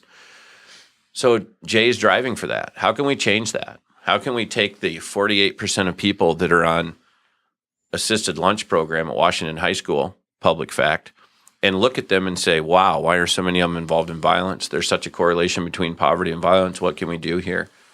So here's a guy that lives in a fancy house out in the country trying to help people that are from his community, he calls it. Does he live by them? No, but he shops with them. His kid went to school where my kid does. His family lives in the same community, and his house burned down. And you guys know where I'm going with this. I have to read things on the news like, well, Bruce Wayne should have built a better mansion. Or, hey, isn't that mysterious that his house burned down when the other one had already been on fire in Solon? You know, landlord lightning, all these comments. And it's literally someone that wrote, and who cares? That's the community we live in. And you heard me give this speech last night, Mike, that, that's about a bunch of people that don't care because they pictured some rich white dude's house burned down that's, worth $2 or $3 or $4 or $5 million, and they don't care. It doesn't have anything to do with them. But meanwhile, that guy's spending tons of time with the police chief in Cedar Rapids and a whole bunch of other people trying to make this community better. So when we talk about training being a bigger picture, it's kind of funny because it is a bigger picture. We want people to stay safe, and staying safe means avoid certain areas, try to recognize certain situations. If you can't stay out of them, maybe have some medical skills, be able to help other people if you can, but better help yourself first so you can live long enough. But it's a judgmental community like everywhere else. I love where I live. I've been here a long time, been here since 1991, so I'm sticking around. My roots are here, my store's here, my friends are here. But, this is back to that arrogance. No, it's called passion. And I care what's going on here, and I care how safe we can make this community. I'm just not afraid to actually point fingers saying, look, here's a massive majority of statistics. We got to look at that. My friend Jay there from the think tank, like I've told him, is if you treated violence in this town and poverty like you did cancer, it would be way easier. What caused it kind of matters because we'd like to try to prevent it. But once you have it, all that matters is how you cure it. And then how can we try to keep it from coming back? And so guns is an emotional topic for people. You said yesterday we were talking to people and you were talking about double action. So believe me, all this conversation goes together. You talk about guns, it gets emotional for people. It's such a iconic, magical tool in their mind when really Rob Pincus, I love it when he's not the end all be all. What do I like about him? He doesn't sugarcoat things, does he? Right. And That's I the like thing I it. appreciate as well. Yeah. It do. And NRA, the only thing that can stop a bad guy gun is a good guy with a gun. It's not a bad quote, and I get it, but I like Rob's better. The only thing that's going to stop a bad guy with a gun is a good guy, because you did it hands on. You didn't have to have a gun. There's people that have done. Todd Beamer, the home of Let's Roll. God bless him and everybody else on Flight 93. He didn't have a gun, but he saved lives. But as a community, I want to help this place. And as a gun community, we're trying to help people. So we got to stick together and do it from every angle. And that's where that passion comes in. And I'm going to get you guys and throw you under the bus and get you involved in some community things, because I think you have a lot to offer people. But we got to wrap it up. We got to get done. I see you winking at me, Jesse. What do you want to add? What do you want to tell the world before they hear from you for maybe, God forbid, another couple weeks or a month? What do you want to tell them? Heavy sigh. Mike? Yeah. Well, I would just say, it's the mindset. Go back to the mindset with the training, whatever. Always try to better yourself. It's kind of the way I think about things. So one of my other hobby is I like to run incredibly long distances. Mm-hmm. I am not the man I once was. There's that Toby Keith song, right? Mm-hmm. So, as we get older, things slow down. So my mantra now is a phrase I tell myself all the time is relentless forward progress. Mm-hmm. Whether you're running or walking or crawling, as long as you're making relentless forward progress, you're going to accomplish your goal. So if you can do one thing, do that thing. If you can do two things, do two things. But don't be complacent. Don't be static. It's a great way to put it. That makes me think of, I know you're trying to help me become a smaller, less fat guy that actually goes out and does things. Tell me your quote. It wasn't your quote. You passed it on to me. What is it about intensity versus? Ooh, do you not man. remember? What's better? A couple minutes of intensity or long term? I think it came from Bruce Lee or somebody like that. You pass it on to me. Consistency. Consistency wins. Yeah. So rather than, and this applies to diet, this applies to working out. I don't remember the exact quote, but if you can consistently make small changes, you'll make a much bigger impact than if you make a dramatic change for a very short amount of time. Sure. So And that's very unwordy for the knucklehead guys out there that speak my language. Knuckle draggers. Right? Yeah. Oh yeah. I'm a Neanderthal. My people. Long forward. Long. I'll be better educated and thinner next time we talk about it. But no, you're right. It basically, the story was, hey, I don't care how intense and how all in you are for 5 minutes or 5 days about this training. Give me long-term commitment instead. Keep moving forward. Like you said, you made me think of it. So next time I'll be slimmer, because I'm going to learn to eat better, and I'm going to work my way up to working out with the Ox, the famous Jesse Lennox, and then I'll probably be a story about a guy with a sharp pain down his left arm. And maybe. You guys will have to run the show by Hopefully yourselves. not. Hopefully I pride myself on being the not famous Ox. I kind of like that. I like being under the radar. You're good at blending in. Yeah. But apparently you have a Jeep anybody can get into, but you're good at blending it. Yep, doors are open right now. Yeah. Just kidding. So, guns, it's an emotional topic. So, like we've said it before, I'm going to bring it up again.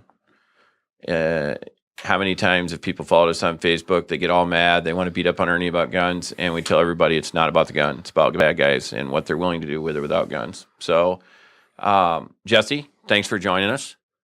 Mike, thank you for finally being here. Sorry. That's all right. Third wheel Macameel. I'm glad you're here. All right. I like his other nickname better. Okay. I'm not sure I remember which one that is. See? It wasn't Misha the Goat Killer, was it? No, Magic Mike Macameel. All right. Magic Mike Macameel? Yeah. You're definitely leaving your clothes on. Till next time. So, with no further ado, we're going to get out of your guys' hair. We'll be back again soon. And as always, I want you to think long and hard about, do you blame the driver or do you blame the red Chevy truck? Till next time.